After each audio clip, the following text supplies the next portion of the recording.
Sahabat pembelajar, berjumpa kembali bersama Imade Sidiasio Belajar Jadi Guru dalam membahas materi pendidikan Pancasila dan kewarganegaraan. Pertemuan kita kali ini kita akan kembali membahas materi kelas 12 yaitu bab 3 tentang pengaruh kemajuan ilmu pengetahuan dan teknologi terhadap Negara Kesatuan Republik Indonesia. Ada dua sub pokok bahasan dalam bab 3 ini. Yang pertama itu adalah mengidentifikasi pengaruh kemajuan ilmu pengetahuan dan teknologi terhadap Negara Kesatuan Republik Indonesia. Yang kedua adalah membangun sikap selektif dalam menghadapi berbagai pengaruh kemajuan ilmu pengetahuan dan teknologi. Pada pertemuan sebelumnya, kita sudah membahas sub pokok bahasan A tentang mengidentifikasi pengaruh kemajuan ilmu pengetahuan dan teknologi terhadap Negara Kesatuan Republik Indonesia. Dan yang kedua, atau pertemuan kita kali ini akan membahas pada sub pokok bahasan yang kedua, yaitu membangun sikap selektif dalam menghadapi berbagai pengaruh kemajuan ilmu pengetahuan dan teknologi. Baiklah, kita mulai saja membahas sub pokok bahasan yang kedua, yaitu membangun sikap selektif dalam menghadapi berbagai pengaruh kemajuan ilmu pengetahuan dan teknologi. Yang pertama, sikap tanggung jawab dalam pengembangan ilmu pengetahuan dan teknologi. Dalam pembukaan Undang-Undang Dasar Negara Republik Indonesia tahun 1945 mengamanatkan bahwa salah satu tujuan nasional yaitu memajukan kesejahteraan umum dan mencerdaskan kehidupan bangsa. Selain itu juga bumi, air, serta kekayaan alam yang terkandung di dalamnya dikuasai oleh negara dan dipergunakan sebesar-besarnya untuk kemakmuran rakyat. Jadi untuk itu upaya pemanfaatan, pengembangan dan penguasaan ilmu pengetahuan dan teknologi diarahkan agar senantiasa meningkatkan kecerdasan manusia, meningkatkan pertambahan nilai barang dan jasa, serta kesejahteraan masyarakat melalui percepatan industrialisasi sebagai bagian dari pembangunan yang berkelanjutan dengan memperhatikan kondisi lingkungan dan kondisi sosial masyarakat. Jadi artinya bahwa pengembangan dan pemanfaatan ilmu pengetahuan dan teknologi di Indonesia harus mempertimbangkan lingkungan dan nilai-nilai sosial masyarakat dan agama yang berlaku di Indonesia.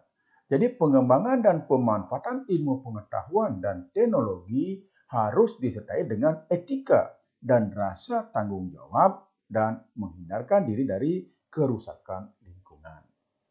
Kemudian yang kedua, sikap selektif terhadap pengaruh kemajuan ilmu pengetahuan dan teknologi. Tidak ada satu bangsa atau negara di dunia ini yang bisa lepas dari pengaruh kemajuan ilmu pengetahuan dan teknologi.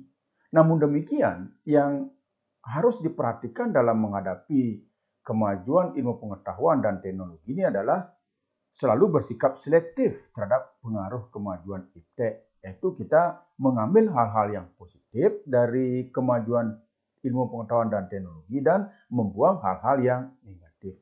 Nah, bagaimana caranya agar kita selektif dalam menghadapi pengaruh ilmu pengetahuan dan teknologi ini? Yaitu dengan menggunakan filter. Jadi filter yang ada di negara kita namanya Pancasila.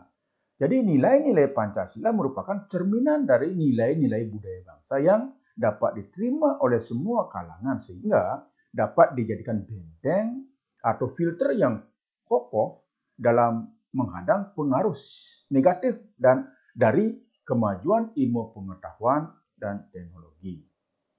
Jadi yang pertama, sikap selektif terhadap atau pengaruh ilmu pengetahuan dan teknologi di bidang politik. Jadi ada 4 hal yang perlu diperhatikan dalam bidang politik, yaitu yang pertama demokratisasi, kebebasan, keterbukaan, dan hak asasi manusia. keempatnya ini adalah merupakan isu yang sangat penting di era global ini. Karena demokrasi atau demokratisasi yang diterapkan di Indonesia adalah demokrasi yang sesuai dengan nilai-nilai Pancasila atau yang kita sering sebut dengan demokrasi Pancasila. Sehingga akan tercipta pemerintahan yang kuat dan mandiri, mampu menjaga persatuan dan kesatuan di negara yang pluralistik ini dengan memperteguh wawasan kebangsaan dengan semboyannya Bhinneka Tunggal Ika. Jadi untuk mempertahankan eksistensi negara yang kuat dan mandiri tanpa meninggalkan kemitraan dan kerjasama dengan negara-negara lain dalam hubungan yang seimbang, saling menguntungkan, saling menghormati, saling menghargai hak dan kewajiban masing-masing. Jadi dapat dilakukan dengan mengembangkan demokratisasi dalam segala bidang. Kemudian yang kedua, mengaktifkan masyarakat sipil dalam arena politik. Yang ketiga, mengadakan reformasi lembaga-lembaga politik agar menjalankan fungsi dan peranannya secara baik dan benar. Yang keempat, memperkuat kepercayaan rakyat dengan cara menegakkan pemerintahan yang bersih dan berwibawa. Kemudian yang kelima, menegakkan supremasi hukum. Serta yang keenam, dengan memperkuat posisi Indonesia dalam kancah politik internasional. Nah, yang B kita bicarakan di bidang ekonomi. Jadi sikap selektif terhadap pengaruh kemajuan ilmu pengetahuan dan teknologi di bidang ekonomi. Jadi seiring dengan berkembangnya proses globalisasi ekonomi, ini telah melahirkan perusahaan-perusahaan multinasional, multi-internasional yang melakukan aktivitas perdagangan ke berbagai negara. Namun kenyataannya, globalisasi ekonomi lebih dikendalikan oleh negara-negara maju, sementara negara berkembang seperti Indonesia kurang diberi ruang dan kesempatan untuk memperkuat perekonomiannya, bahkan hanya sebagai objek keinginan dari negara-negara maju tersebut. Nah, keberadaan lembaga-lembaga ekonomi dunia seperti IMF, Bank Dunia, WTO belum sepenuhnya memihak kepentingan negara-negara berkembang.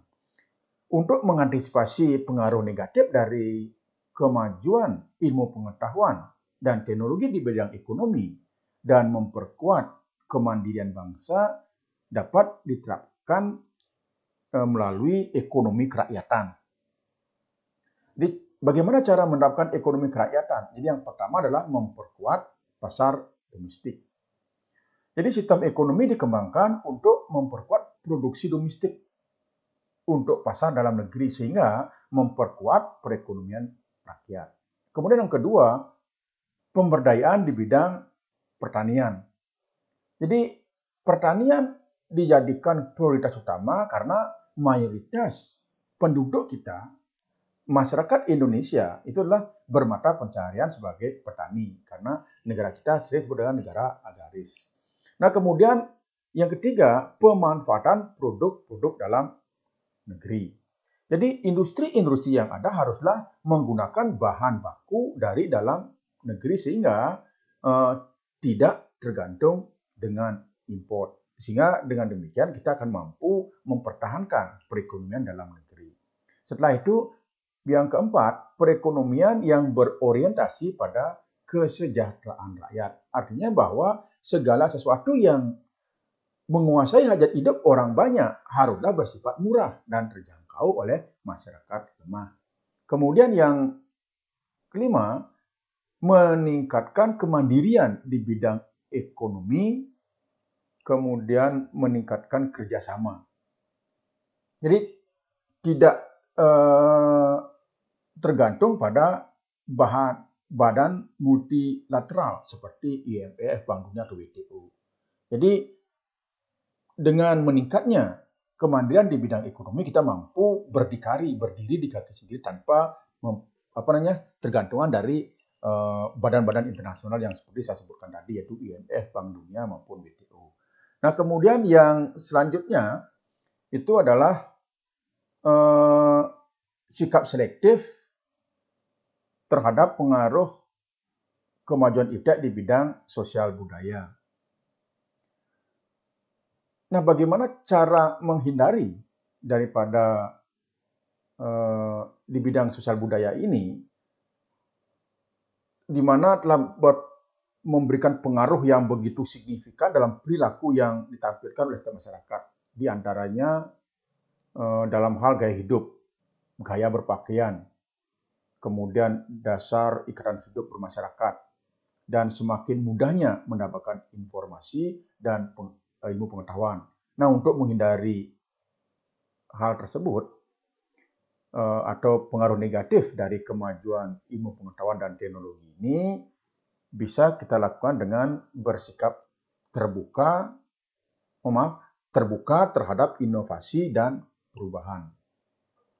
Kemudian yang kedua, berorientasi pada masa depan daripada masa lampau. Artinya bahwa kita harus melihat apa yang akan terjadi ke depan, bukan lagi bicara apa yang terjadi dahulu. Jadi kita mempersiapkan untuk masa depan bangsa yang lebih baik. Nah, kemudian dapat memanfaatkan kegunaan ilmu pengetahuan teknologi. Jadi seperti yang sudah kita bahas pada pertemuan sebelumnya, bahwa ilmu pengetahuan dan teknologi yang berguna kita ambil, yang tidak berguna atau yang bahkan cenderung merusak harus kita tinggalkan. Jadi kita sudah punya filter, yaitu yang namanya Pancasila. Jadi Pancasila inilah yang menjadi filterisasi setiap ilmu pengetahuan dan teknologi yang masuk ke Indonesia. Setelah itu menghargai pekerjaan sesuai dengan prestasi. Jadi bagaimana kita bisa menghindarkan diri pengaruh negatif dari kemajuan ilmu pengetahuan dan teknologi, bahwa kita yang hargai orang lain itu adalah pekerjaannya, prestasinya, bukan hanya sebatas kedudukannya. Jadi prestasi inilah yang harus dihargai, sehingga semakin kita menghargai prestasi orang lain, maka orang lain akan bisa berbuat yang lebih bagus lagi. Karena ini merupakan salah satu implementasi sila kelima, yaitu menghargai hasil karya orang lain. Nah, hasil karya ini yang berupa prestasi. Setelah itulah menggunakan potensi lingkungan secara tepat untuk pembangunan yang berkelanjutan. Artinya bahwa semua potensi alam, sumber daya alam yang ada di Indonesia kita pergunakan yang tepat, bukan yang berlebihan. Bukan hanya mengeruk keuntungan sebanyak-banyaknya, tetapi bagaimana sumber daya alam yang kita miliki kita kelola sebaik-baiknya, karena ini merupakan warisan. Jadi ini yang harus kita berikan kepada generasi kita, anak cucu kita. Karena sumber daya yang alam itu bukan milik kita, tetapi titipan dari anak cucu kita. Oleh karena itu, maka pembangunan harus berkelanjutan, bukan hanya untuk kepentingan hari ini saja. Nah, kemudian yang terakhir adalah menghargai dan menghormati hak asasi manusia. Jadi sebelumnya juga kita sudah bahas bahwa di era globalisasi ini, penghormatan dan penghargaan terhadap hak asasi manusia adalah merupakan hal yang utama. Karena setiap manusia harus diperlakukan sama tanpa dibedakan dari pekerjaan, dari warna kulit, status sosialnya. Jadi ilmu pengetahuan dan teknologi yang begitu maju berkembangnya, maka kita harus menerima apabila ilmu pengetahuan dan teknologi ini menghargai dan menghormati hak-hak asasi manusia. Baiklah, demikian sahabat pembelajar yang bisa saya sampaikan pada pertemuan kita kali ini untuk menuntaskan materi kelas 12 bab 3 tentang pengaruh kemajuan ilmu pengetahuan dan teknologi terhadap Negara Kesatuan Republik Indonesia. Sampai berjumpa lagi pada materi-materi berikutnya. Semoga bermanfaat.